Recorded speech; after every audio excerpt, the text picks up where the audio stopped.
खबर है कि प्रधानमंत्री नरेंद्र मोदी के ताइवान से जुड़े फैसलों से अमेरिका और चीन परेशान हो गए हैं, क्योंकि दोनों चाहते हैं कि भारत इस मामले में उनके साथ खड़ा रहे। लेकिन पीएम ने उनके दबाव में आकर कोई फैसला नहीं किया। यूक्रेन जंग के बीच चीन और अमेरिका ताइवान के मुद्दे पर झगड़ रहे हैं और दोनों की कोशिश है कि भारत ताइवान के मुद्दे पर उनका साथ दे। लेकिन उनके लिए यह काम इतना आसान नहीं है, क्योंकि ताइवान पर प्रधानमंत्री की नीति शीशे की तरह साफ है, और वो ये कि भारत और ताइवान व्यापार, निवेश और पर्यटन के क्षेत्र में बातचीत को बढ़ावा देंगे। 2021 में दोनों देशों के बीच हुआ फ्री ट्रेड एग्रीमेंट इसी की मिसाल है, जिससे साफ है कि भारत ताइवान के मुद्दे पर वही फैसला करेगा जो उसके लिए फायदेमंद होगा।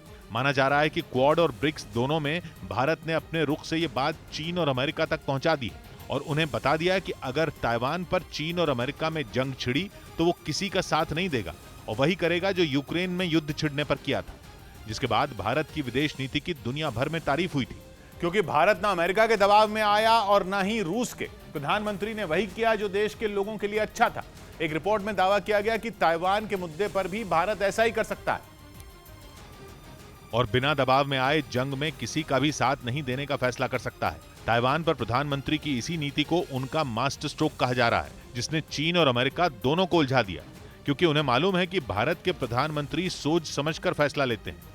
वो इतनी आसानी से किसी एक ओर नहीं जाएंगे, जबकि चीन चाहता है कि भारत अपनी पुरानी दुश्मनी भूलकर ताइवान पर उसका साथ दे। जबकि अफगानिस्तान और यूक्रेन जंग के बाद अपना रुतबा गंवा चुके अमेरिका की भी यही प्लानिंग है। पहले अमेरिका ने क्वाड समिट के जरिए ताइवान पर भारत को अपनी ओर करना चाहा, तो बाद में चीन ने भी ब्रिक्स समिट में रूस को आगे करके यही करने की कोशिश की। माना जा रहा है कि इसी वजह से ब्रिक्स समिट में पुतिन और पीएम मोदी के मिलाप ने चीन को खुश कर दिया है, क्योंकि पिछले कुछ दिन से चीन लगातार कोशिश कर रहा है कि भारत ताइवान पर उससे बात करे। लेकिन भारत ने ताइवान के मुद्दे पर चीन से बात नहीं की, जबकि चीन ने कोशिश जारी रखी। खबर है कि वीडियो कॉन्फ्रेंसिंग के जरिए हुई ब्रिक्स समिट से ठीक पहले चीन में भारत के राजदूत और चीन के विदेश मंत्री की मुलाकात हुई, जिसमें भारत को परेशान करने वाले चीन ने दोनों देशों के अच्छे संबंधों की अहमियत पर बात की। मतलब साफ है कि यूक्रेन जंग के बाद बदले हालात में चीन भारत पर डोरे डाल रहा है।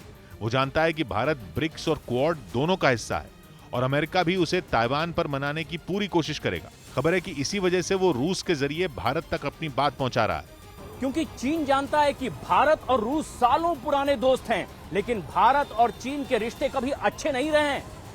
वहीं दूसरी ओर अमेरिका परेशान है। उसे समझ ही नहीं आ रहा है कि प्रधानमंत्री नरेंद्र मोदी से ऐसा क्या कहा जाए कि वो ताइवान पर खुलकर उसका साथ दें, क्योंकि वो जानता है कि भारत भेड़ चाल नहीं चलता, वो समय और परिस्थिति देखकर फैसला करता है।